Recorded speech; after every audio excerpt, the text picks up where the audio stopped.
Quanto custa uma indústria terminal? Ou seja, aquela montadora da Volkswagen que você vê na Anchieta, aquela fábrica da Fiat em Betim, gigantesca, etc. Qual é o custo dela por carro? Sabe quanto é? Todo mundo reclama do preço dos carros aqui no Brasil. A gente fez vários vídeos, né, até falando por que não existem mais carros populares por aqui. A verdade é que carro no Brasil tá sim virando artigo de luxo. Algumas pessoas dizem que isso é por conta dos impostos. Você paga 2, um fica pro governo e outro você leva para casa. E se for financiado, então você leva meio carro, né, com a depreciação dele quando chegar o fim do pagamento. Mas uma coisa é certa, todo brasileiro acha não, tem certeza que o melhor negócio do mundo é abrir uma montadora de veículos aqui no Brasil. Que grande parte da culpa dos carros serem caros aqui no Brasil é da ganância das montadoras que têm lucros exorbitantes vendendo carros aqui pra gente. Em outras palavras, a gente é um bobo na mão dessas montadoras que enchem um bolso de dinheiro. Aqui nesse vídeo a gente trouxe informações que vão além daquilo que é publicado ou que você vê aí na imprensa e também no balanço das empresas. Então assiste até o final para você conhecer a verdadeira matemática do preço dos carros aqui no Brasil.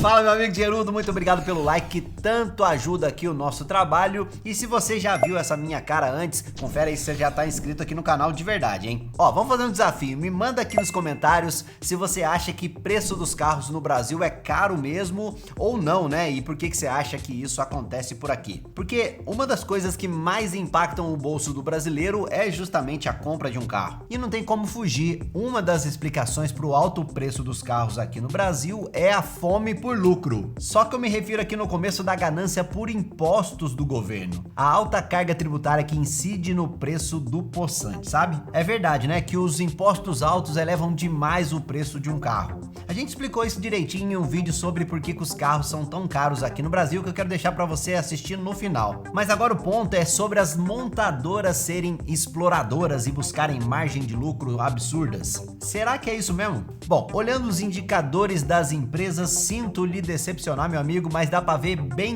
claro que não é por aí não. Eu sei que a gente adora odiar certas coisas, mas nesse caso a gente vai ter que achar outro inimigo pra culpar. E eu te provo. Vamos pegar, por exemplo, a Stellantis ou Stellantis, cada um fala de um jeito, que é dona de 14 marcas, incluindo Alfa Romeo, Chrysler, Citroën, Dodge, Fiat, Jeep, Peugeot, Ram. A Stellantis está listada na bolsa de Nova York com o ticker STLA. A margem bruta tá perto de 20% e a margem líquida é pouco mais de 9%. Margem líquida de 9%. Isso depois de dar uma melhorada, tá? Porque já foi pior. 3% em 2018 e 6% em 2019. Será que esses 9% aí de 2022 é pouco ou muito? Parece pouco. Claro que quando a gente compara empresas de setores diferentes fica complicado, mas só para você entender aqui o meu ponto. Vamos pegar, por exemplo, a Vivo. Olha como tá a margem líquida dela, um pouco abaixo de 10%, bem parecida com a da Stellantis. E se a gente comparar com uma gringa, a PepsiCo, por exemplo, que fabrica a concorrente da Coca-Cola, olha só, margem líquida de 10%. Então Stellantis, Vivo e PepsiCo têm margens líquidas quase iguais. Mas a gente não vê toda hora por aí as pessoas dizendo que a Vivo e a PepsiCo são exploradoras que buscam lucros absurdos, né não? E o pior nem é só isso. Triste mesmo é essas empresas darem um rendimento menor do que o nosso Tesouro Selic hoje. É o que está acontecendo nessa época de Selic alta. Mais triste ainda é a situação da Ford. Margem líquida de 10%, só que negativo. Prejuízo de cerca de 10% em 2019. Em 2020 a margem líquida subiu para menos 5%, ficando menos negativa. Em 2021 passou um pouco de zero, ficando ligeiramente positiva. E depois degringolou de novo, fechando 2023 com uma margem líquida de menos 10%. Que destreza, hein? E como as montadoras têm tido resultados que não são lá essas coisas, que fala, ó, que resultado, né? A gente começa a entender a pouca valorização das ações das empresas desse setor. Nos últimos 5 anos, o S&P 500, que calcula a média da valorização das 500 principais empresas lá nos Estados Unidos, subiu 82%. No mesmo período, as ações da Stellantis subiram 27%, menos de um terço do S&P. A Ford subiu 26%. Já a Volkswagen, que está listada na bolsa de Frankfurt, caiu quase 25% nos últimos 5 anos. A grande questão é, se as montadoras não têm margens de lucro absurdas, absurdas, por que carambas os carros custam caro? E para responder essa pergunta é bom a gente considerar fatores que geralmente não são falados na mídia e é por isso que nós estamos aqui, né? Para dizer coisas, digamos, que a Globo não mostra. Detalhes que não aparecem nos balanços das empresas, coisas que os grandes CEOs geralmente não comentam quando dão entrevistas. Menos um cara, o nome dele é Sérgio Habib. Ele é fundador do grupo, não é do Habib's, não, é do SHC, né? Que fabrica os carros da JAC Motors aqui no Brasil. E que também já foi presidente da Citroën por aqui. O Habib tem ido em alguns podcasts e aberto detalhes que ajudam a gente a entender a composição de preço de um carro. E o que ele vai falar, eu tenho certeza que vai mudar a sua mente, a sua concepção sobre o custo dos carros aqui no Brasil.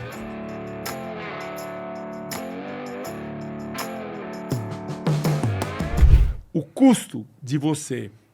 custo daquela fábrica terminal que emprega lá 10 mil pessoas, de você estampar, soldar, pintar e montar um carro, 700, 800 dólares no planeta Terra.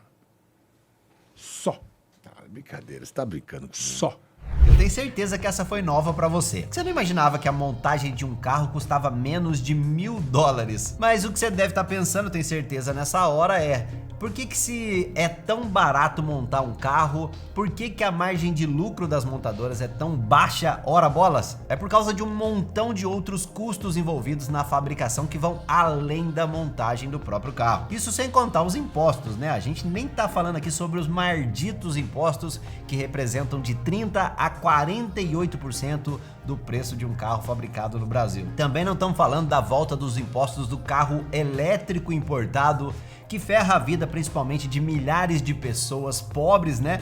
Para privilegiar multinacionais que montam aqui no Brasil. Inclusive um montão de Ubers, né, que tinham uma economia gigantesca em rodar com carro elétrico. E como sempre, o governo ferrando a vida dos mais pobres para surpresa de 0 pessoas. Mas vamos considerar aqui os custos de um carro antes do governo dar a abocanhada dele ali. E o Sérgio Habib deu detalhes sobre a composição do preço de um carro. Olha só que interessante. Você tem mais ou menos 30% do custo, que é custo de distribuição. O que é custo de distribuição? Você tem 10% margem da rede. Você tem 2% de garantia. Você tem mais ou menos 3% de logística. Você tem a logística inbound, para chegar as peças até a fábrica, e a logística outbound, que é você tira o carro da fábrica e entrega no consumidor final. Depois você tem o que a gente chama 4 a 5%, que a gente chama de meio comercial variável. Bônus. Taxa zero, 4 a 5% de marketing. 2, 3% de despesa financeira. Trintinha. Então, na prática, um carro que custa 100, a montadora recebe 70. E olha só que bizarro. Tirando os impostos, se um carro custa R$100 mil, 30 mil não vão para a montadora. Essa grana é usada para distribuir o carro, fazer ele chegar até o consumidor. Por isso que é o nome custo de distribuição. Mas e os outros 70 mil? O que acontece com eles, hein?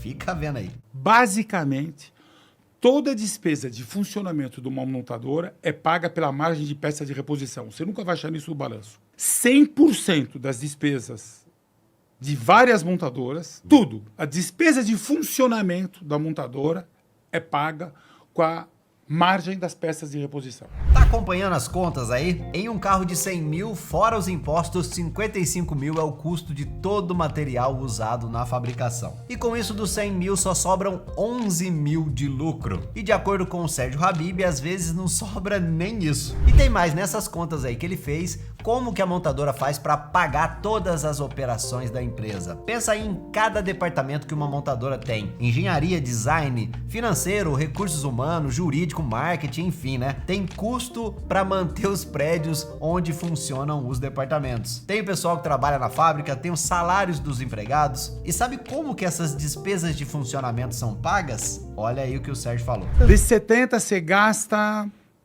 3 a 4 mil reais na montadora que todo mundo vê, que tem os metalúrgicos, etc, etc. Sim. Nos 66, o custo do carro, custo, ou seja, o custo da chapa de aço, o custo do que você compra e tudo, 55.